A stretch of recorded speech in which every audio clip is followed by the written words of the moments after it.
आज का टॉपिक है स्वयं का निर्माण, तो हम इस पर बात करेंगे। और जैसा कि हर लाइव को मैं शुरू करने से पहले सबसे पहले मैं अपनी पुस्तक भाव प्रेम के से एक गीत सुनाती हूँ। एक ही नहीं अगर आप सभी सुनेंगे तो मैं और भी सुनाऊंगी। और उसके बाद हम जैसे कुछ और लोग जुड़ते हैं तो फिर हम लाइव को आगे बढ़ाएंगे। जो हमारा आज का टॉपिक है जिस पर हमें चर्चा करनी है उस पर फिर आगे हम बात शुरू करेंगे। तो मैं भी गीत सुनाती हूँ पहले जी। मैं गीत सुनाती हूँ अभी कि राधा जी कृष्ण से काफ़ी टाइम से जैसे मिली नहीं है, तो उनके मन का क्या भाव है, क्या वो संदेशा भेज रही हैं, क्या कहना चाह रही हैं, तो वो मैंने लिखने की कोशिश की है, उस भाव को उतारने की कोशिश की है, तो वो मैं सुनाऊंगी। और वो मेरी इस पुस्तक भाव प्रेम के से ही लिया गया गीत है। ये मेरी पुस्तक अमेज़ॉन पर अवेलेबल है, तो मैं वो सुनाती हूँ। कागा एक काज करो ना मेरा, गलियन में गोकुल के रहते श्याम हमारे, देना उनको पाती हमरी, कहना हमसे मिलने को आए बरसाने, रे कागा एक काज करो ना मेरा।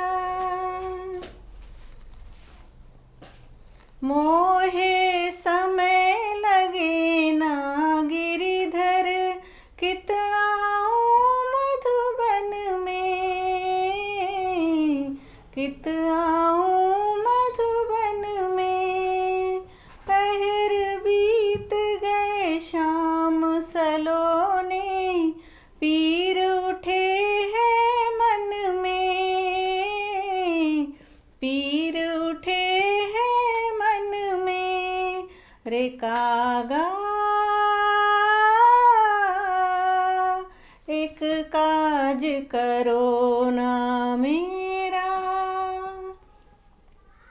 गोपिन संग मोहे हो बिसरे, मैया से जा बोलूंगी, मैया से जा बोलूंगी, मोरी बत्तियां मान लो कान्हा, जाओ तुमसे ना बोलूंगी, जाओ तुमसे ना बोलूंगी, रे कागा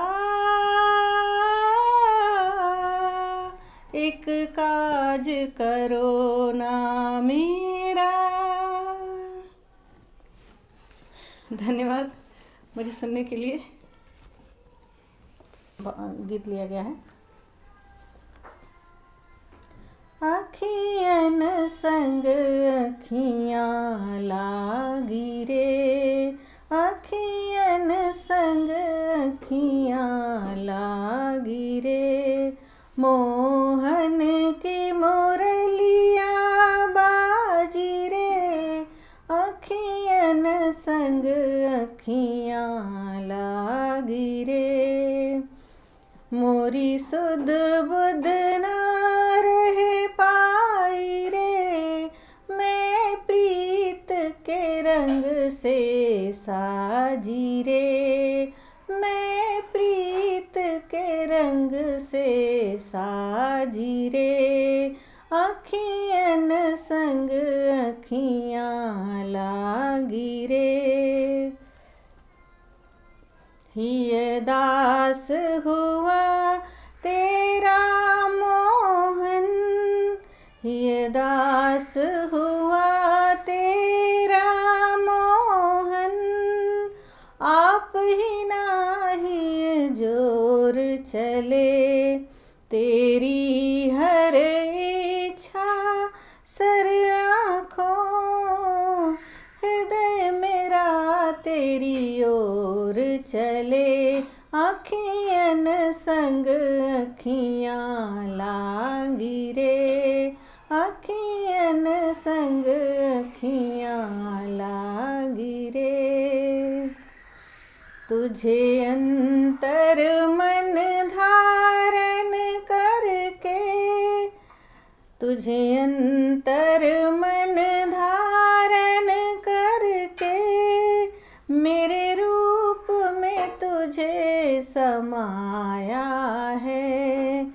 ना पृथक कभी हो पाओगे, तुहे राधे श्याम बनाया है, तुहे राधे श्याम बनाया है। अखियन संग अखियाँ लागी रे, मोहन की मुरलिया बाजी रे। अखियन संग अखियाँ लागी रे, अखियन संग अखियाँ लागी रे।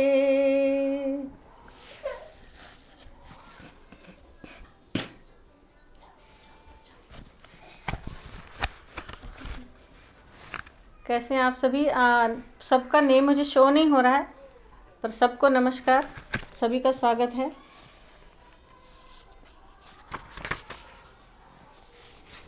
अब हम आज का जो टॉपिक है उस पर बात करेंगे। आज का जो लाइव है, इसका जो चर्चा का टॉपिक है वो है स्वयं का निर्माण। तो अब हम इस पर बात करेंगे।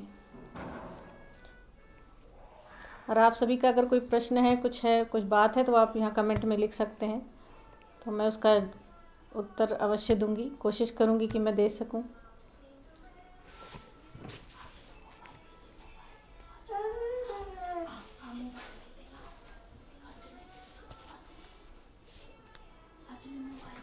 एक बार प्रश्न देखते हैं जी। हाँ, वरुण जी आपका स्वागत है। शादाब जी आपका भी बहुत बहुत स्वागत है जी। थैंक यू मधुसूदन जी। चलिए मैं शुरू करती हूँ। आज का टॉपिक है स्वयं का निर्माण, हम उस पर बात करेंगे। तो स्वयं का निर्माण क्या है कि हम सभी जो भी अपने जीवन में हम जो भी पाते हैं, जो खोते हैं, जैसे बनते हैं, वो स्वयं के ही कारण होते हैं। इसका हम कभी किसी को दोष नहीं दे सकते। या हम जैसे कि क्या होता है कि कई बार हम कुछ खो देने पर या जीवन में जो कुछ हम नहीं अचीव कर पाते उसके लिए हम दूसरों को दोष दे देते हैं, या फिर हम दूसरों को ही सारा क्रेडिट दे देते हैं। तो ये दोनों ही बातें नहीं ठीक हैं, क्योंकि अगर हम कोई हमें सजेशन देता है या कोई हमें कहता है कि ऐसा कर लो, तो लेकिन अंततः उसको प्रमाणित तो हम ही करते हैं, क्योंकि उसमें हामी हमारी होती है। जब तक हमारी मर्ज़ी, जब तक हम हाँ नहीं बोलते, तब तक वो हमारे जीवन में लागू नहीं हो सकता है। तो वो जो भी लागू होता है वो हमारी ही इच्छा होती है। तो इसलिए जो अपने जीवन के जो भी निर्मित होता है हमारे जीवन में, वो सब हर चीज़ के जिम्मेदार हम स्वयं होते हैं। उसका जिम्मेदार कोई और नहीं होता है। हम किसी पर दोषारोपण नहीं कर सकते हैं। कई बार लोग माँ बाप पे दोषारोपण कर देते हैं कि माँ बाप की वजह से ऐसा हो गया, या हमारे पड़ोसियों की वजह से, हमारे फ्रेंड्स की वजह से, हमारे टीचर्स की वजह से, या परिस्थितियों की वजह से। लेकिन ये सब कुछ गलत है। इसमें कभी कोई वजह नहीं हो सकता है, क्योंकि जब तक जो भी हमारे सामने आता है, जो भी प्रस्तुत होता है, जब तक हम उसको स्वीकारते नहीं, तब तक वो हमारे जीवन में प्रवेश नहीं कर सकता है। जब तक हम उसमें हामी नहीं देते हैं, तब तक वो चीज़ हमारे ऊपर लागू नहीं हो सकती है। तो हम स्वयं ही स्वयं को निर्मित करते हैं। यही सत्यता है जीवन की। इस सत्य को लोग स्वीकारते नहीं हैं। मैंने देखा कि बहुत सारी कंप्लेंट्स होती हैं, बहुत कंप्लेन होती हैं। अपने जीवन की असफलताओं का दूसरों के ऊपर ठीकरा फोड़ देते हैं लोग। और ऐसा नहीं कि ऐसा करके वो खुद को संतुष्ट करना चाहते हैं। और ये भी एक अहंकार है जो दिखता नहीं है। लोग नॉर्मली क्या देखते हैं कि जो गुस्सा बहुत करता है, ये दूसरों को डोमिनेट कर रहा है, जिसका दिखता है सामने, तो लोग कहते हैं कि ये अहंकारी हैं, इनके अंदर अहंकार है। लेकिन आप देखो कि आपके आसपास हर किसी के बीच में कहीं ना कहीं किसी न किसी रूप में अहंकार उपस्थित है। उसको तरीका अलग है जाहिर करने का और उसको संतुष्ट करने का। तो ये भी एक तरीका है कि जब हम किसी पर दोषारोपण करते हैं, तो हम स्वयं के अहंकार को संतुष्ट कर रहे होते हैं और हम खुद को सही साबित कर रहे होते हैं। तो हम स्वयं के निर्माणकर्ता स्वयं ही होते हैं।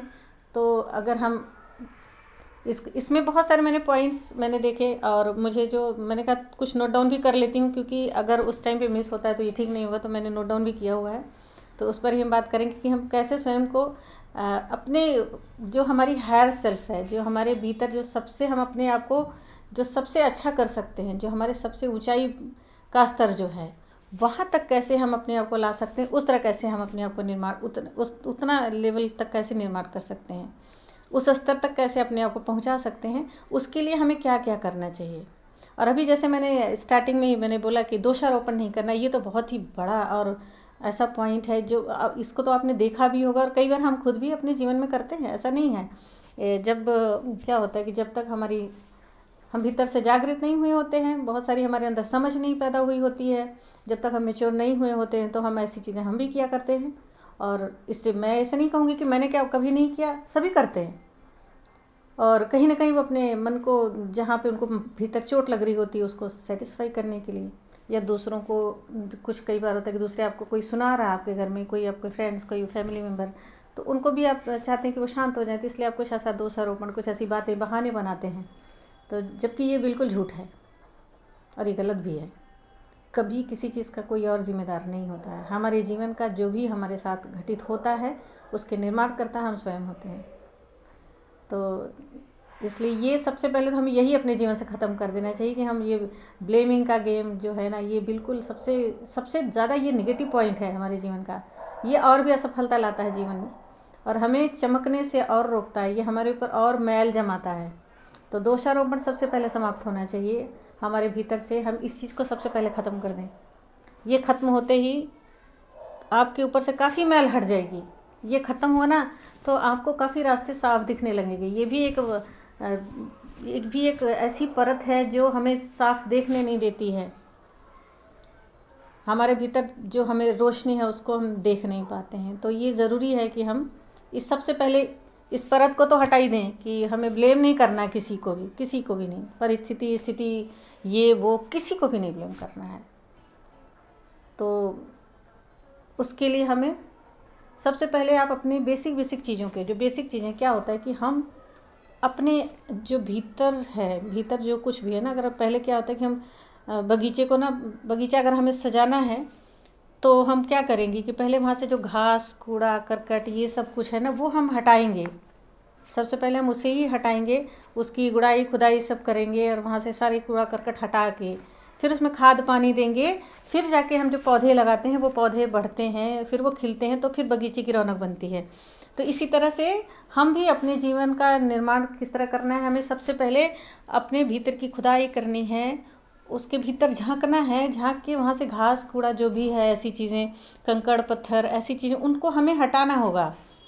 तो उसके लिए हम पहले हम अपने अवगुणों पर, जो हमारे भीतर अवगुण है ना, उन पर हमें खुद ही ध्यान देना है। जैसे कि क्या करते हैं हम आम जीवन में कि हम दूसरों के अंदर कमियां ढूंढ रहे होते हैं। उसके अंदर ये कमी है, इसके अंदर ये कमी है, देखो, मतलब बहुत सारी ऐसी बुराइयों में लगे हुए होते हैं। तो वो नहीं करना है, आप वो छोड़ दें। पहले आप खुद के आलोचक बन जाएं। खुद के जब आप आलोचक बनेंगे तो आपको समझ में आएगा कि कहाँ कहाँ पे क्या क्या गलत हो रहा है। तो वो आपके भीतर कौन कौन सी त्रुटियां हैं, वो कूड़ा करकट जो है ना आपके भीतर, वो कौन कौन से हैं जो बाधाएं बन रहे हैं आपके जीवन निर्माण में, आपके स्वयं के निर्माण में। जो कि एक सुंदर इमारत बनानी है, लेकिन उस सुंदर इमारत बनाने के लिए हमें साफ सब कुछ चाहिए। तो लेकिन वहाँ क्या क्या गंदगी है तो उसको पहले हटाना होगा।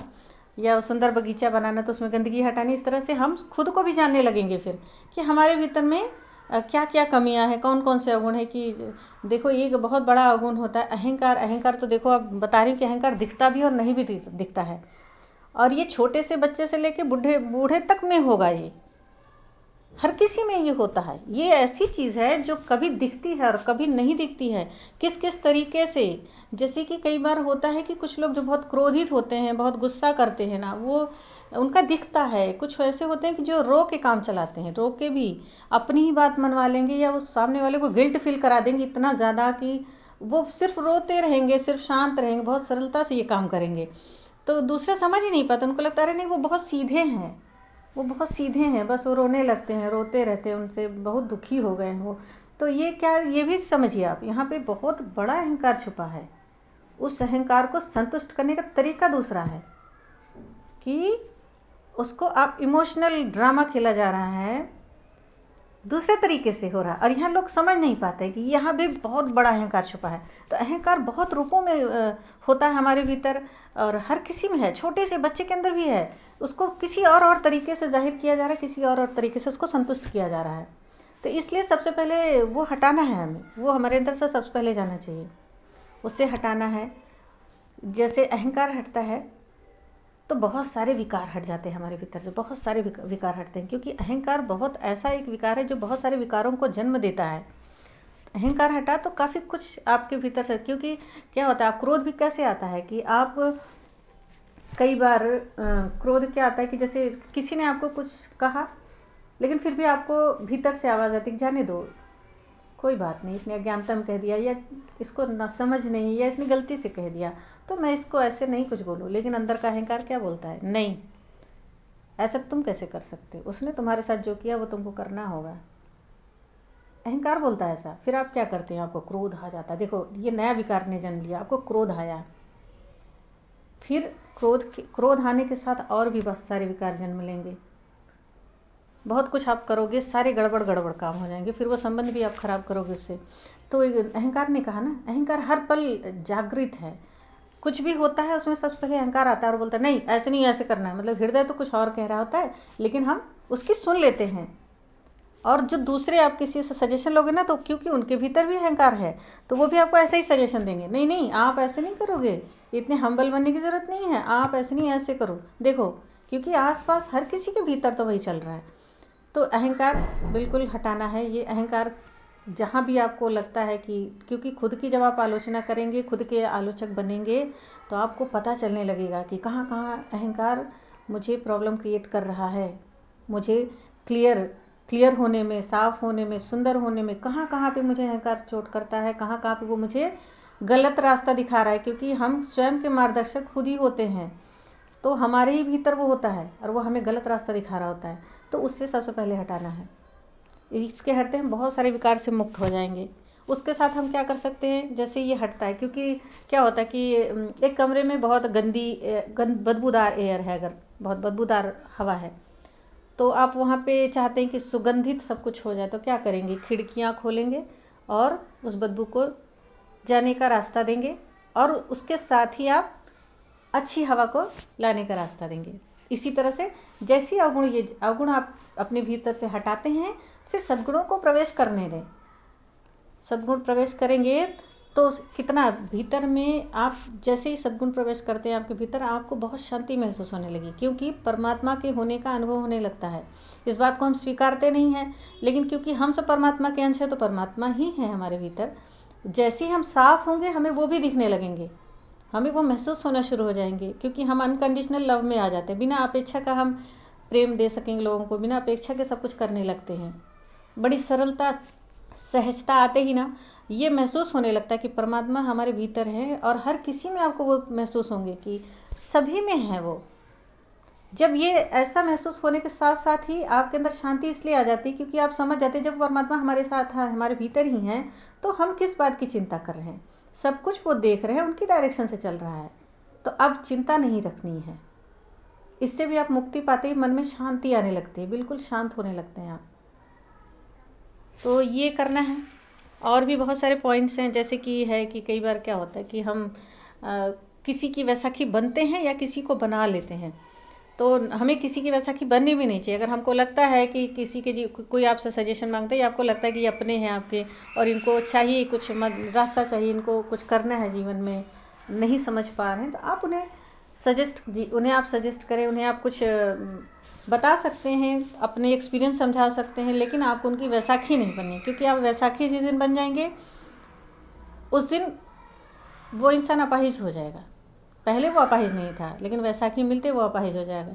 और हर किसी के भीतर, अपने भीतर ही इतना कुछ है कि आप अपने आप को बिल्कुल अलग, हर किसी का निर्माण जो होगा वो अलग होगा, और जो अपने भीतर का है, जो भी है, उसको निखारना है। तो आप किसी की वैसाखी नहीं बने, और ना किसी को बनने दें, क्योंकि वैसाखी मिलते ही आप खुद चलने का प्रयास अपने पैरों पे नहीं करेंगे, फिर आप उसी के भरोसे उतना ही चलेंगे जितना वो वैसाखी आपको चलाती है। आप गिर जाएं कोई बात नहीं, अपना मार्ग स्वयं चुनें और आप चलें वहाँ पे। आप गिरेंगे तो गिरें, फिर संभलें, फिर उठें, फिर गिरें, खुद से अपना रास्ता देखें। इस तरह करते करते आप बहुत मजबूत बनेंगे और आप बिल्कुल सही रास्ते पे, अपने इस चुने हुए रास्ते पे चलेंगे तो आपके भीतर जो है काबिलियत, आप उस राह पर पहुँचेंगे, वो बनेंगे आप, बिल्कुल अलग चीज़। लेकिन अगर आपने, किसी ने आपको कह दिया नहीं ऐसे नहीं ऐसे कर लो, बाकी मैं तुम्हारी हेल्प कर दूंगा, टेंशन मत लो, तो आपने सोच लिया अब क्या करना है, चलो ये तो मेरा जो ये कहेंगे वैसे करता जाऊंगा, तो आप क्या बने? कुछ नहीं बन पाए आप। आपने सब मटिया मेट कर लिया। वो जो भी बने वो आप क्या बने? कुछ नहीं बने। और आप कोशिश भी नहीं करेंगे और आपके अंदर वो जो विश्वास है ना वो रहेगा ही नहीं। एक होता है ना विश्वास, स्वयं कर लेने के बाद जब आप स्वयं गिरते पड़ते उठते हैं तो एक अलग ही विश्वास अपने अंदर जगता है, सब कुछ कर पाने के बाद। तो वो विश्वास नहीं रह जाएगा। आप सदैव सोचते रहेंगे कि शायद मेरे अंदर तो काबिलियत नहीं है, मुझे उन्होंने कराया तो मैंने कर लिया, ये बात सदैव रहेगी। आपको लगेगा मैं इतना काबिल नहीं हूँ, मेरे अंदर वो सब कुछ नहीं है। वो कॉन्फिडेंस बिल्कुल भी नहीं रह जाता है, आत्मविश्वास बिल्कुल नहीं रह जाता वो। तो इसलिए ज़रूरी है कि ना किसी की वैसाखी बने और ना ही किसी को अपनी वैसाखी बनाएं। आपको स्वयं अपना मार्ग खुद ही चुनना है, गिरना है, उठना है, चलना है, ऐसे ही करना है। इस तरह से जो निर्माण होगा ना वो बहुत सुंदर होगा और बहुत मजबूत भी होगा, उसको कोई तोड़ नहीं सकता, क्योंकि वो आपका आत्मविश्वास होगा ना उसमें। तो ये ज़रूरी है। और कई बार क्या होता है कि ठीक है, जैसे मैं कह रही हूँ, तो इन सब चीज़ों को लोग संकल्प भी करते हैं। तो संकल्प का बहुत सारी चीज़ें संकल्प करते हैं कि उन्हें पता होता है, क्योंकि हमारा जो हृदय है वो जानता है कि क्या सही है क्या गलत है। तो हम चाहते भी हैं कि हम जैसे अपने विकार मुक्त कर लें अपने आप को, या ऐसा कर लें, हमें ऐसा करना चाहिए या वैसा करना चाहिए। तो वो करना भी चाहते हैं, संकल्प भी करते हैं, लेकिन उसको संकल्प में कोई कमी नहीं होती। संकल्प तो 110% होता है, मतलब इतना मजबूती से आप कर लेते हैं और करते सच होता है वो कि आपने किया, लेकिन उस पर अमल क्यों नहीं हो पाता है? क्योंकि विश्वास नहीं रह जाता है। विश्वास जहाँ डिगता है वहाँ पे कितना भी आप दृढ़ संकल्प करें वो टूटेगा ही टूटेगा।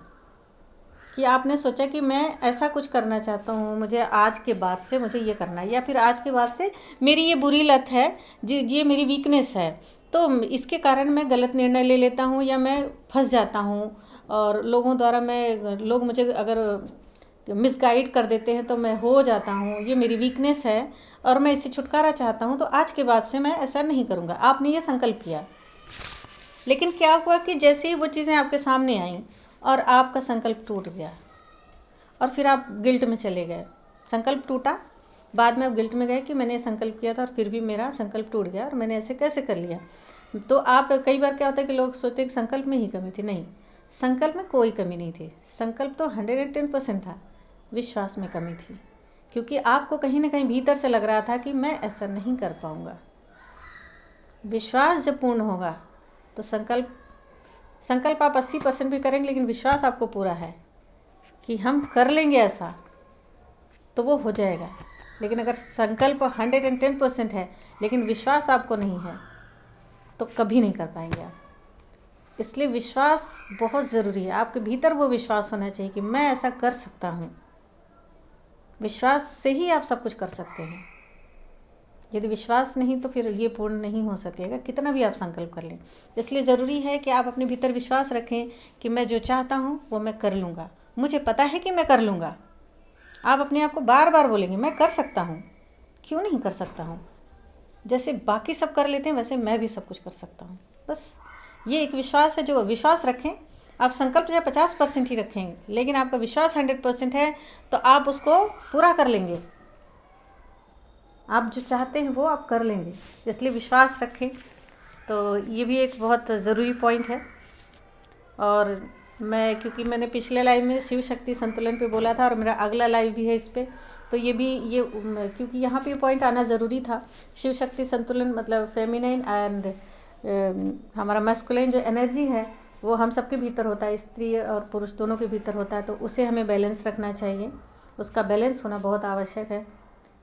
तो ये भी ज़रूरी है। मतलब क्या है कि जो हमारा फेमिनिन साइड है वो फेमिनिन साइड हमारा इमोशन है, अनकंडीशनल लव, ये सारी चीज़ें होती हैं उसमें। जो हमारी क्रिएटिविटी है, जो हमारे भीतर की ऊर्जा है। और मैस्कुलिन साइड जो है मतलब हमारे भीतर जो दृढ़ता है, संकल्प, संयम, दृढ़ता, अनुशासन और दिशा, तो ये चीज़ें जो हैं मतलब खुद के गाइड आप बन जाते हैं उसमें।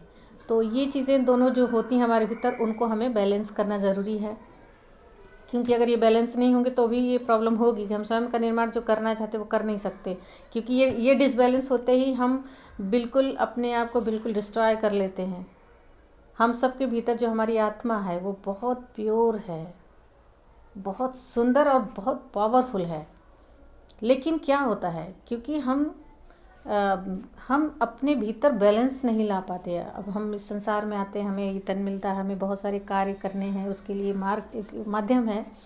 तो हम बहुत सारी सामाजिक परतें, पारिवारिक संस्कार, बहुत सारी चीज़ें हैं जो हमारे भीतर छड़ी होती हैं, और वो हम जो देखते हैं वो सीख रहे होते हैं। तो हम वही सब सीख रहे होते हैं और हम बैलेंस नहीं बनाना सीख पाते।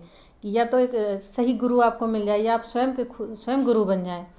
तो ये इस चीज़ को कि कैसे बैलेंस ज़रूरी है, तो बैलेंस करना ज़रूरी है। और जैसे बैलेंस कर लेते हैं तो एक चीज़ और है, इसका फ़ायदा क्या है कि जब शिव शक्ति बैलेंस होंगे, हमारी फेमिनिन और मस्कुलिन एनर्जी जो है वो बैलेंस होते ही आपको दिखेगा कि आप स्वयं के गुरु स्वयं ही बन गए हैं, और बहुत ही अच्छा कर रहे हैं आप। मतलब अब आपको खुद ही गाइडेंस मिलती है, आपकी इनर वॉइस जो है वो आपको गाइड कर रही है, और आप बहुत सही गाइडेंस से जा रहे हैं। और सच में आप एक ब्यूटीफुल जो सोल है आपकी, वो बहुत ग्रो कर रही है। तो आप साथ साथ में इस जो 3D वर्ड है यहाँ पर आप ग्रो कर रहे हैं। आपके भीतर एक अलग आकर्षण है, एक अलग आत्मविश्वास है, और कुछ आप अलग ही अचीव कर रहे हैं, बहुत ही अच्छा कर रहे हैं जीवन में। ऐसा होगा क्योंकि आप खुद के गाइड बन जाते हैं, आप खुद ही के खुद गाइड बन जाते हैं जब आपका ये फेमिनिन और मैस्कुलिन जो है बैलेंस हो जाता है। इसका बैलेंस मैंने पिछले उसमें बताया था, पर मैं यहाँ भी डिस्कस करूँगी क्योंकि मुझे लग रहा है कि शायद ये हेल्प होगी, क्योंकि यहाँ पे ये पॉइंट आना ज़रूरी था कि जो हमारे भीतर की जो ऊर्जा है, जो क्रिएटिविटी है, उसको हम अगर सही दिशा देंगे तो ही हम अच्छा कर पाएंगे ना। उसको सही दिशा देना बहुत आवश्यक है। तो और संयम लाना है, ये हमारे भीतर मास्कुलिन होते हैं, उससे हमें संयम आता है कि कोई चीज़ को जो हमारे भीतर ऐसे नहीं, कई बार हम बुरी लत में फंस जाते हैं या कोई चीज़ हमारी वीकनेस बन जाती है, तो वो वीकनेस को हम दूर कर सकते हैं। अगर हमारा मास्कुलिन बैलेंस है तो उस वीकनेस पे हमारा कंट्रोल आ जाता है और हम संयम रख पाते हैं। अनुशासनहीनता हटती है, अनुशासन में हम आ जाते हैं, अनुशासनशील हो जाते हैं। तो और साथ साथ में जो भी हमारे भीतर जो क्रिएटिविटी है, जो हमारे भीतर ऊर्जा है, उसको हम सही दिशा दे पाते हैं कि हमें जीवन में इस तरह करना चाहिए और इस तरफ जाना चाहिए, तो हमारा ज़्यादा अच्छा हम कर पाएंगे। हमारी इस क्रिएटिविटी का हम उपयोग अच्छे से कर पाएंगे, तो आप ज़्यादा अच्छा कर पाएंगे जीवन में। और फेमिनिन साइड भी हमारा बैलेंस होना चाहिए कि आप पॉसेसिव ना हो, बहुत ओवर इमोशनल नहीं होना चाहिए, इनडिसिसिव नहीं होना चाहिए। कई बार डिसीज़न ही नहीं ले पाते हैं, लगता है कि हमारे अंदर है ही नहीं काबिलियत। जब हमारी फेमिनिन होती हैं डिसबैलेंस, तो क्या होता है हमारे भीतर कि अपना डिसीज़न नहीं ले पाते, हम डरते हैं, भय का एक वो होता है, डर होता है, कॉन्फिडेंस नहीं होता है, ओवर इमोशनल होना, और कोडिपेंडेंसी बहुत रहती है, दूसरों पे ही निर्भर रहना कि दूसरे जो करेंगे वो हम कर सकेंगे, वही हमें बताएंगे, जो उन्होंने कर दिया तो कर दिया, जीवन यूँ ही चले जाता है। और बहुत पॉजिटिव होना है, तो ये सब चीज़ें हैं ना, ये ऐसी हो जाती हैं। और मस्कुलिन अगर डिसबैलेंस होते तो वो भी प्रॉब्लम है कि अगर वो हमारी ऊर्जा, जो आपके भीतर ऊर्जा है, आपका मस्कुलिन अगर डिसबैलेंस है तो आप उसका गलत इस्तेमाल करेंगे, गलत कार्यों में लगा देंगे अपनी ऊर्जा को, तो जीवन ही पूरा ब्लंडर कर लेंगे, बेकार हो जाएगा। और इसमें क्या होता है, अहंकार बहुत होता है। अगर मस्कुलिन हमारे डिसबैलेंस हो जाए, अहंकार बहुत होता है, क्रोध बहुत होता है, अनुशासनहीनता आ जाती है। तो ये सब चीज़ें होने से क्या होता है कि एक तरह से आप मतलब क्या बोलूँ कि डिस्ट्रॉय बिल्कुल ऐसे हो जाते हैं हम कि राक्षसी गुण होते हैं, ये सब चीज़ें, ऐसी सारी चीज़ें आती हैं, तामसिक गुण तो बिल्कुल प्रवेश कर जाती है। इससे क्या होता है कि आप अपने संबंधों में आप बिगाड़ लेते हैं सब कुछ, जहाँ पे आप होते हैं उस सोसाइटी में आपका सब कुछ बिगड़ता है, लोगों से संबंध नहीं अच्छे रह जाते हैं। तो ये सब चीज़ें होती हैं। तो इसलिए अगर ये भी बैलेंस है तो आप समझ लो कि आप स्वयं के गुरु बन गए। और जो स्वयं का गुरु बन गया तो फिर वो तो स्वयं का निर्माण कितना सुंदर करेगा, बहुत ही सुंदर। तो स्वयं के निर्माण में ये भी बहुत बहुत ही ज़रूरी पॉइंट है। और इसको समझाने के लिए मैं एक बार फिर से ये समझाऊंगी कि आप बहुत सुंदर एग्जाम्पल है कि शक्ति जो है, शक्ति अपने आप को शिव को समर्पित कर देती है। तो शिव क्या करते हैं कि समय समय पर उनका कैसे उपयोग करते हैं कि जब कुछ देखो, आप कितने सारे राक्षसों का वध किया है माता ने, तो आप एक किसी का आप उठाओ तो उसमें आपको समझ आएगा कि जब भी ऐसा कुछ विपदा पड़ी तो शिव ने उनको डायरेक्शन दी, उन्होंने उनको दिशा दिखाया, उनको उस कार्य में लगाया। उन्होंने कहा कि अब शस्त्र उठा लो, ये कार्य तुम्हें करना है।